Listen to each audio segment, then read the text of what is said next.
Hello everyone, welcome to sleepy classes. कैसे हैं आप लोग? होपफुली अच्छे होंगे। तो आज जो है हम लोग अगेन देखने वाले हैं एमपीपीएससी का हमारा जो पॉलिटी का सीरीज़ चल रहा था। इसमें हमने फर्स्ट लेक्चर में देखा था इलेक्शन कमीशन ऑफ इंडिया के बारे में। वहाँ पर हमने जो है रेलेवेंट आर्टिकल्स जो कॉन्स्टिट्यूशन में दिए हुए हैं उसको कवर किया था, और उसके बाद हमने देखा था कि उससे क्वेश्चंस भी कैसे आए हैं। आज जो है हम लोग इसमें कवर करेंगे union public service commission, that is UPSC. तो इससे क्या होगा कि सबसे पहले हम लोग देखेंगे आपके आर्टिकल्स जो रेलेवेंट है कॉन्स्टिट्यूशन में इससे रिलेटेड, और उसके बाद हम लोग देखेंगे इसको टैबुलर फॉर्म में। एक हमने लास्ट में जो टेबल बनाया था पिछले लेक्चर में, वैसा ही टेबल यहाँ पे बनाएंगे, जिसको जो है आप देख सकते हैं, रिवाइज कर सकते हैं, और उस टेबल को आप यूज़ कर सकते हैं उन चेक पॉइंट्स को देखने के लिए जिस पर आपका क्वेश्चन जो है वो फॉर्म होता है, जिस तरह से आपको क्वेश्चन एग्जाम में आता है। ठीक है, तो चलिए हम लोग स्टार्ट करते हैं।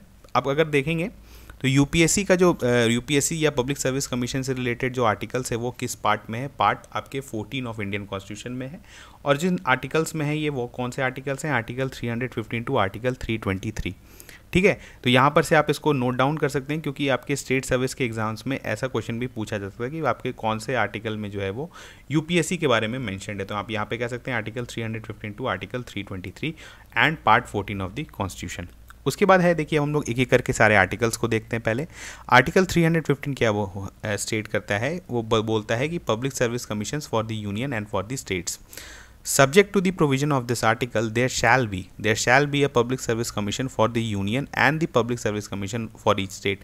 मतलब ये आर्टिकल स्टेट कर रहा है कि यूनियन लेवल पे भी एक पब्लिक सर्विस कमीशन होना चाहिए और स्टेट लेवल पे भी एक पब्लिक सर्विस कमीशन होना चाहिए, जो कि आपका एग्ज़ाम्स या रूल ऑफ एग्ज़ाम्स को डिसाइड करेगा, कंडक्ट कराएगा for the appointment to public post, जैसे सिविल सर्विसेज के लिए हो गया या एनडीए के लिए हो गया, या फिर कोई भी वैकेंसीज जो निकलता है उसका जो रिक्रूटमेंट का प्रोसेस होगा उसको आप फेयर, आप कह सकते हैं ट्रांसपेरेंट मैनर में कराने के लिए इस तरह के एक बॉडी का कॉन्स्टिट्यूशन किया जाएगा, जिसको हम लोग अगर स्टेट लेवल पे, अगर हम लोग यूनियन लेवल पे यूपीएससी कहेंगे और स्टेट लेवल पे उसी को हम लोग एसपीएससी कहते हैं।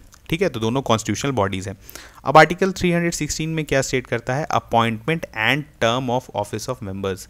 यहाँ पर हमने अक्सर देखा है कि जो हमने इलेक्शन कमीशन में भी देखा था कि कहीं कहीं पर क्या होता है कि आपका क्वालिफिकेशन या फिर टर्म ऑफ जो जितना देर आपका टेन्योर रहने वाला है उस ऑफिस का, वो आपका कॉन्स्टिट्यूशन में नहीं दिया हुआ रहता है, या तो वो किसी स्टैट्यूट में दे दिया जाता है, या कभी कभी आपके जो है या वो एजम्पशन भी होता है कुछ, ठीक है, कन्वेंशन भी होता है। लेकिन यहाँ पर हम लोग देखेंगे कि आपके जो है बहुत सारा चीज़ जो है वो डायरेक्टली कॉन्स्टिट्यूशन में मेंशन्ड है।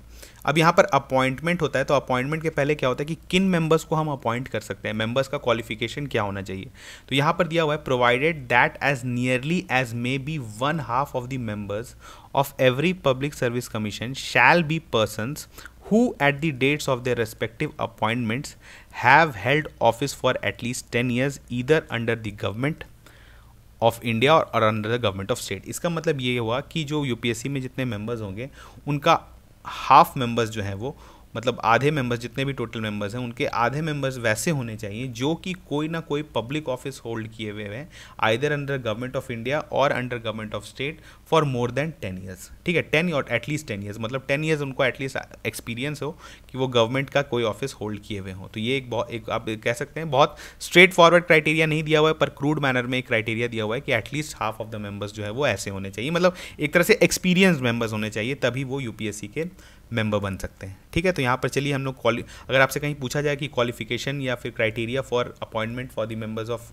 पब्लिक सर्विस कमीशन, तो आप बोल सकते हैं हाँ कॉन्स्टिट्यूशन में दिया हुआ है, और क्या दिया हुआ है वो 10 ईयर्स का एक्सपीरियंस होना चाहिए, half of the members of every public service commission. चलिए आगे बढ़ते हैं। अब यहाँ पर बात हो रहा है टेन्योर का, हमने देख लिया क्राइटेरिया, क्वालिफिकेशन। यहाँ पर क्या है? A member of a public service commission shall hold office for a term of 6 years from the date on which he enters upon his office. ठीक है, जब भी वो ऑफिस में एंटर करे उसका मतलब 6 ईयर्स का टेन्योर होगा, या in the case of UPSC the age of 65 years, जो भी अर्ली हो, 6 ईयर्स या 65 ईयर्स। तो ये चीज़ आप यहाँ पर कह सकते हैं कि यहाँ पर टेन्योर जो है वो आपका कॉन्स्टिट्यूशन में ही दे दिया गया है। अगर अगेन हम लोग इसको कंट्रास्ट में पढ़ते हैं, अगर आपको याद है इलेक्शन कमीशन ऑफ इंडिया में क्या था, वहाँ पर टेन्योर जो है वो आपका services and condition of offices of election commission and CEC का एक एक्ट है जिसको ईसीआई एक्ट भी बोलते हैं, वो वहाँ पर दिया हुआ था। तो वहाँ पर स्टैच्यूट में मेंशन था, स्टैच्यूट यानी कोई आपका एक्ट बनाया गया उसमें मेंशन था, यहाँ पर जो है ये कॉन्स्टिट्यूशन में दिया हुआ है। तो ये आपको कंट्रास्ट करके जो है कहीं नोट डाउन कर लीजिए, या फिर हम लोग जब लास्ट में टेबल में पढ़ेंगे तो वहाँ पर भी आप जो है, अगर इसका PDF आपको मिलेगा वहाँ पर भी आप नोट डाउन कर सकते हैं। ठीक है, चलिए आगे बढ़ते हैं। A person who holds office as a member of Public Service Commission shall on the expiration of his term of office, अगर उसका मतलब रिटायरमेंट के बाद be ineligible for reappointment, मतलब उस ऑफिस के लिए उसका फिर रीअपॉइंटमेंट नहीं हो सकता है। ठीक है, तो अगेन जो है ये आप एक तरह से कह सकते हैं सैंक्टिटी मेंटेन करने का ऑर्गेनाइजेशन, क्योंकि ये कॉन्स्टिट्यूशनल बॉडी है, तो इसका एक आप इसको कह सकते हैं जो ट्रस्ट ऑफ पीपल होता है उसको मेंटेन करने के लिए ये सब जो है क्राइटेरियाज रखा जाता है। तो यहाँ पर जो है वो जो है उस ऑफिस को फिर से उनका अपॉइंटमेंट नहीं हो सकता है। चलिए आगे बढ़ते हैं। आर्टिकल 317 क्या स्टेट करता है? Removal and suspension of a member of a public service commission. Again हमने जस्ट पढ़ा पहले क्राइटेरिया, क्वालिफिकेशन, उनको कौन लोग अपॉइंट होते हैं, उसके बाद उनका टेन्योर कितना देर होता है, उसके बाद उनको रिमूव कैसे करेंगे। तो रिमूव से पहले बात होता है कि सिक्योरिटी ऑफ टेन्योर होता है कि नहीं होता है। तो सिक्योरिटी ऑफ टेन्योर उनको मिलता है। मतलब सिक्योरिटी ऑफ टेन्योर का मतलब क्या हुआ कि इनका जो रिमूवल प्रोसेस होगा वो किसी कॉन्स्टिट्यूशनल मैटर में होगा, मतलब कॉन्स्टिट्यूशनल वे में होगा, rather than just pleasure of president वाला बात हो जाता है, जो कि मतलब गवर्नमेंट अगर चाहे तो उनको रिमूव कर सकती है, लेकिन नहीं रिमूव मतलब ऐसे नहीं रिमूव कर सकती है, उसके बिहाइंड कुछ कॉन्स्टिट्यूशनल रीजंस होना चाहिए जो यहाँ पर क्लियरली मेंशन्ड है। वो कौन कौन से रीजंस हैं? इज़ एडजज्ड एज इंसॉल्वेंट, पहला रीज़न है। मतलब क्या हुआ, आप जानते हैं कि इंसॉल्वेंट हो गए हैं, आपने कोई लोन लिया था, आप उसको चुका नहीं पा रहे हैं। उसके बाद क्या है? Engage doing office of any paid employment, अगर उन्होंने कोई पेड एम्प्लॉयमेंट लिया है outside their office of duties. मतलब क्या कि वो जैसे अब उनको सैलरी पेड एम्प्लॉय हैं, अगर उनका कोई दूसरा वो ऑक्यूपेशन में अगर उनको पाया गया, अगर इसका यूपीएससी इसका संज्ञान ले ली कि वो किसी और चीज़ में भी इंगेज्ड हैं, तो फिर उस केस में जो है उनका वो जॉब जा सकता है। तो यहाँ नहीं अगेन जो है वो मतलब उनका monetary interest outside the office कुछ हो जाए तो उस केस में जो है उनको रिमूव किया जा सकता है। थर्ड क्या है? In the opinion of the president unfit to continue in the office by reason of infirmity of mind or body। ठीक है, यानी उनका माइंड जो है वो स्टेबल नहीं है to hold a constitutional post, तो उस केस में भी जो है उनको हटाया जा सकता है। ठीक है, इसके अलावा एक और जो रीज़न है that is misbehaviour on ground of misbehaviour. और अगेन लेकिन इसमें जो है ये ऐसा नहीं होता है, इसमें जो है सुप्रीम कोर्ट को जो है इंटरवीन मतलब सुप्रीम कोर्ट से कंसल्ट किया जाता है, उनको उन्हीं के द्वारा जो है इसका स्क्रूटनी कराया जाता है कि आप देखिए ये जो मतलब एलिगेशन लगा है या जो भी लग रहा है वो जो है सही में है या नहीं है। उसके बाद जो है इंक्वायरी हेल्ड करता है, सुप्रीम कोर्ट के द्वारा किया जाता है, और उसके बाद उसके रिकमेंडेशन पे ही प्रेसिडेंट जो है वो डिसाइड करते हैं। अब मिसबिहेवियर का काफ़ी बड़ा एम्बिट है, इसके अंदर बहुत सारा रीजन है, वो आपको नहीं जानना है। लेकिन अगर आपसे पूछा जाए कि रिमूवल का क्राइटेरिया क्या है, तो क्या है? 3 है, adjust as insolvent, paid employment, infirmity of mind, और इसके अलावा क्या है? एक मिसबिहेवियर जो कि होगा थ्रू सुप्रीम कोर्ट के रिकमेंडेशंस। ठीक है, चलिए आगे बढ़ते हैं। आर्टिकल 318 में क्या है? Power to make regulation as to condition of services of the members and the staff of the commission. यहाँ पर क्या है कि अब जैसे अपॉइंटमेंट हो गया तो अब जो भी मेंबर्स हैं उनके सर्विस कंडीशन कौन डिसाइड करेगा? मतलब सर्विस कंडीशन का मतलब क्या होता है कि उनका सैलरी कितना होगा, उनका अलाउंसेस क्या मिलेगा, ठीक है, रेम्यूनरेशंस जितने भी तरह के होते हैं, तो ये सब चीज़ जो है ये सब डिसाइड कौन करते हैं? ये करेंगे प्रेसिडेंट। यहाँ पे लिखा हुआ है इन the case of union commission or joint commission the president and in this case of state commission governor of the state may by regulations determine the number of members of the commission and their condition of the services। अच्छा, एक यहाँ पर और important point क्या है कि यहाँ पर जो जब क्योंकि यूपीएससी है, देखिए UPSC is a multi member body. अब मल्टी मेंबर बॉडी क्या है कि वहाँ पे चेयरमैन है और बहुत सारे मेंबर्स हैं, तो मेंबर्स कितने होंगे ये भी आपके प्रेसिडेंट डिसाइड करते हैं। ठीक है, और इनका जो कंडीशन होगा, कंडीशन ऑफ सर्विसेज मतलब क्या हुआ, जो सैलरी अलाउंसेस, ये भी जो है आपका प्रेसिडेंट डिसाइड करते हैं। ठीक है, तो ये अगेन जो है अगर आपसे कहीं क्वेश्चन आता है तो आप जो है इसको बता सकते हैं। अब यहाँ पर क्या है, एक पॉइंट क्या है? Provided that the condition of service of a member of public service commission shall not be varied to his disadvantage after his appointment. मतलब उसके अपॉइंटमेंट के बाद जो है उनका कंडीशन ऑफ सर्विसेज को चेंज नहीं किया जा सकता है।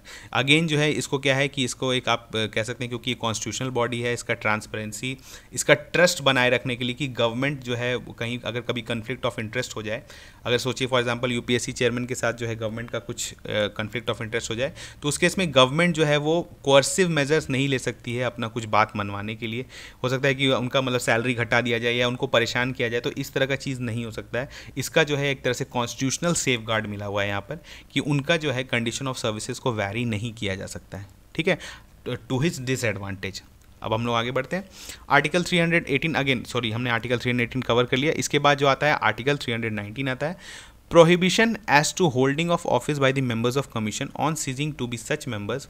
यहाँ पर अब क्या है कि देखिए हमने अभी जस्ट देखा कि जो रिटायरमेंट के बाद इनको क्या है, ये कोई गवर्नमेंट ऑफिस जो है वो एज्यूम नहीं कर सकते हैं। अभी हमने जस्ट देखा कि वो जो जिस ऑफिस को होल्ड करते थे उस ऑफिस में रीअपॉइंटमेंट नहीं हो सकता है। इसके अलावा वो कोई ऑफिसेज होल्ड नहीं कर सकते हैं गवर्नमेंट के अंदर। लेकिन इसके अलावा कुछ क्या है, कुछ एक्सेप्शंस है। एक्सेप्शंस में क्या है कि chairman of the UPSC shall be, सबसे पहले तो चेयरमैन का बात कर लेते हैं। यूपीएससी के जो चेयरमैन है shall be ineligible for further employment either under the government of India और अंडर गवर्नमेंट ऑफ स्टेट। ये क्लियरली दिया हुआ है कि जो चेयरमैन है, जो सबसे टॉप पोजीशन के चेयरमैन होते हैं यूपीएससी, वो फिर कोई फर्दर एम्प्लॉयमेंट ना ही गवर्नमेंट ऑफ इंडिया के अंदर और ना ही गवर्नमेंट ऑफ स्टेट के अंदर जो है वो उसको एज्यूम कर सकते हैं। तो यानी ये बहुत क्लियर कट हो गया कि चेयरमैन ऑफ यूपीएससी जो है वो रिटायरमेंट के बाद कोई भी गवर्नमेंट ऑफिस होल्ड नहीं करेंगे। अब आती है बात कि मेंबर ऑफ यूपीएससी क्या कर सकते हैं, चेयरमैन ऑफ एसपीएससी क्या सकते हैं और मेंबर ऑफ एसपीएससी क्या। हमने देखिए यहाँ पे स्टेट पब्लिक सर्विस कमीशन को इसलिए लिया है क्योंकि दोनों इंटर रिलेटेड है। ठीक है, जब हम लोग स्टेट पब्लिक सर्विस कमीशन जब कवर करेंगे तो वहाँ पर से फिर से इसका रिवीजन करेंगे। लेकिन हमने देखिए यहाँ पर जो है कुछ ब्लॉक डायग्राम्स यूज़ किया है। ब्लॉक डायग्राम्स इसलिए यूज़ किया है क्योंकि ये बहुत कंफ्यूजिंग टॉपिक है। अक्सर यूपीएससी या आपका स्टेट पीसीएस में से क्वेश्चन पूछा जाता है कि रीअपॉइंटमेंट कहाँ हो सकता है उनका, रीअपॉइंटमेंट या फिर से फर्दर अपॉइंटमेंट कहाँ से किस ऑफिस में हो सकता है, तो इसमें कन्फ्यूजन रहता है। तो इस ब्लॉक डायग्राम को आप ध्यान से देखिए चेयरमैन ऑफ यूपीएससी है, उसके नीचे मेंबर ऑफ यूपीएससी है।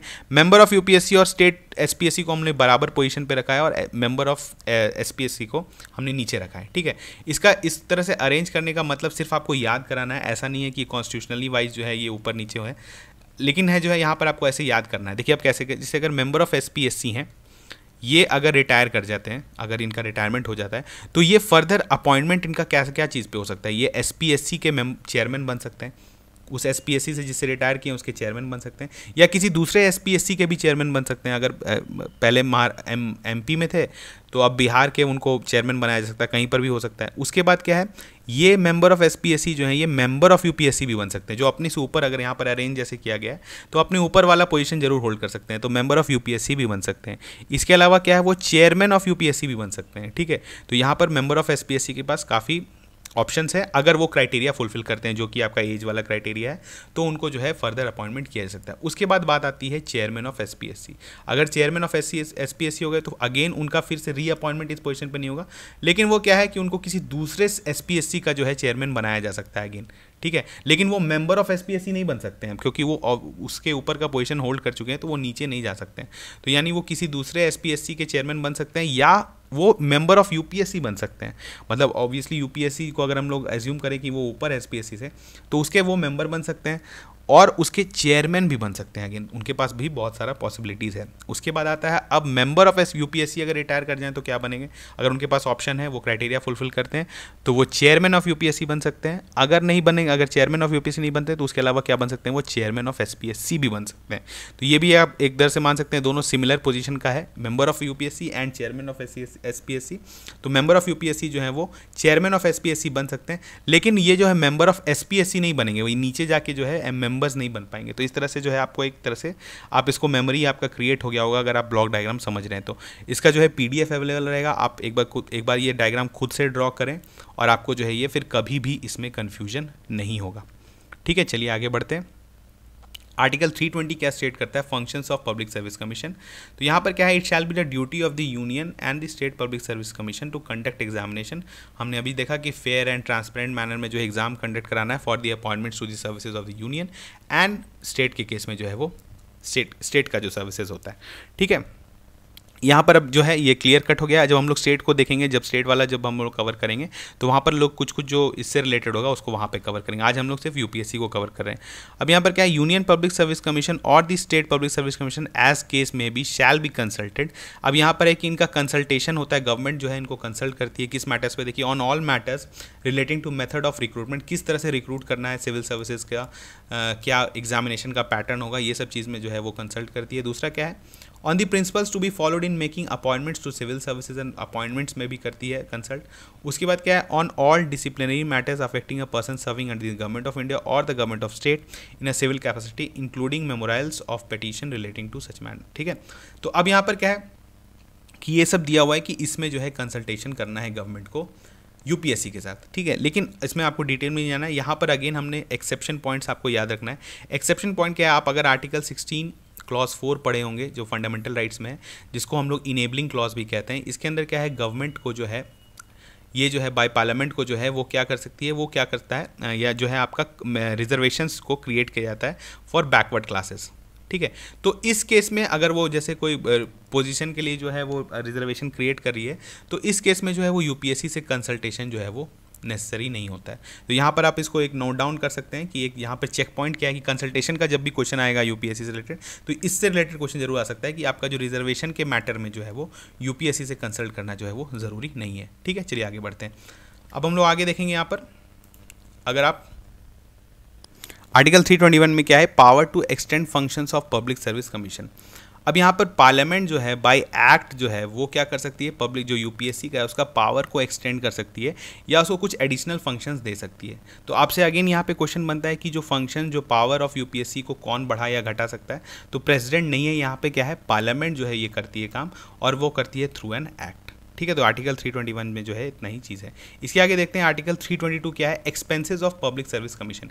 यहाँ पे अगेन बहुत इंपॉर्टेंट है, अगेन जो है ये सैंक्टिटी ऑफ ऑर्गेनाइजेशन को मेंटेन करने के लिए, ट्रांसपेरेंसी और अकाउंटेबिलिटी मेंटेन करने के लिए क्या है, the expenses of the union or the state public service commission including any salaries, allowances and pensions payable to or in respect of members or staff of the commission shall be charge. अब यहाँ पे आप जानते हैं दो तरह का expenditures होता है, एक होता है चार्ज और एक होता है वोटेबल। तो जो चार्ज होता है क्या होता है, उसका सिर्फ डिस्कशन होता है आप पार्लियामेंट में, और एक तरह से मतलब वो बोल सकते हैं आपकी वैसा एक्सपेंडिचर जो कि बजट अगर आपका पास ना भी हो तब भी गवर्नमेंट को पे करना पड़ता है। ठीक है, तो वो उसको कहते हैं charge on consolidated fund of India.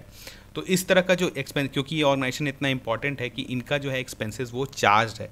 ठीक है, इसके अलावा बहुत सारा ऑर्गेनाइजेशन है, कैग का भी जैसे आपका जानते हैं एक्सपेंसेस चार्ज होता है। तो ये आपको पता होना चाहिए कि आपका यूपीएससी भी इतना इंपॉर्टेंट ऑर्गेनाइजेशन है कि इसका भी जो एक्सपेंसेस है वो आपके कंसोलिडेटेड फंड ऑफ इंडिया पे चार्ज है। ठीक है, चलिए आगे बढ़ते हैं। अब यहाँ पर अगेन रिपोर्ट्स का बात आता है, जो भी रिपोर्ट्स जैसे यूपीएससी का जो रिपोर्ट्स एनुअली प्रेजेंट करती है प्रेसिडेंट को, और प्रेसिडेंट जो है वो रिपोर्ट आपके रखते हैं इन मतलब टेबल करते हैं वो पार्लियामेंट में।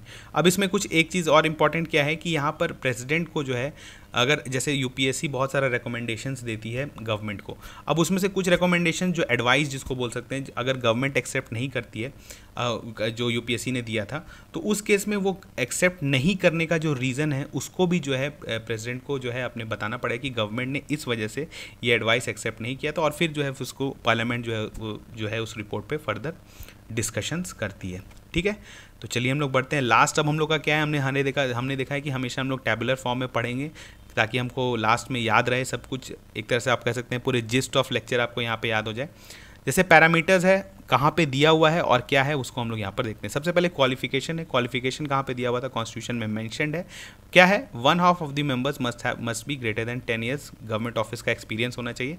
तो ये आपका कॉन्स्टिट्यूशन में दिया हुआ है। उसके बाद टर्म एंड टेन्योर का बात हुआ, 65 ईयर्स ऑफ एज और 6 ईयर्स। ठीक है, ये कहाँ दिया हुआ है, कॉन्स्टिट्यूशन में दिया हुआ है। सिक्योरिटी ऑफ टेन्योर कॉन्स्टिट्यूशन में क्या है, removed only in the manner given the, हमने देखा कि ऐसा नहीं है, क्राइटेरियाज दिया हुआ है, तो एक तरह से सिक्योरिटी ऑफ टेन्योर भी दिया हुआ है। उसके बाद रिमूवल का बात हुआ, तो उसमें क्राइटेरियाज क्या था, अगेन ये कॉन्स्टिट्यूशन में ही मेंशन्ड है कि वो अगर इंसॉल्वेंट हो जाएं या पेड पेमेंट आउटसाइड जो उनका पब्लिक ऑफिस, उसके अलावा सैलरी के अलावा अगर उनका कोई मॉनेटरी इंटरेस्ट जो बाहर मिल जाए तो, या फिर इन्फॉर्मिटी ऑफ माइंड मतलब स्टेबल माइंड नहीं है तो जो है उनको हटाया जा सकता है। और एक रीज़न क्या था, मिसबिहेवियर, लेकिन after the scrutiny done by the supreme court.